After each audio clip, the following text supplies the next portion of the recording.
বাংলাদেশের সামাজিক মাধ্যম ভারতের জন্য কতটা বিপজ্জনক?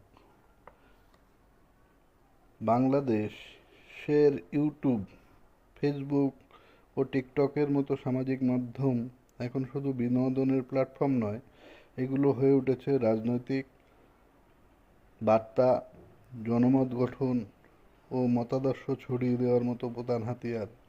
কিছু ক্ষেত্রে ভারতের বিদ্রূপ প্রভাব ফেলেছে। অনেক ইউটিউবার বা ফেসবুক পেজে ভারতের বিরুদ্ধে বিভ্রান্তিকর তথ্য ছড়ায়, যেমন কাশ্মীর, বিজেপি, মুসলিম নিপীড়ন ও ভারতীয় সেনার আচরণ নিয়ে।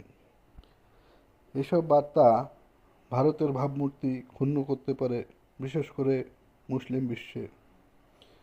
ভারতীয় মুসলমানদের ওপর নির্যাতনের ভিডিও ও বাংলাদেশে খুব দ্রুত ছড়িয়ে পড়ে। এতে সাধারণ মানুষের মধ্যে ভারত বিরোধী ধর্মীয় আবেগ বাড়ে।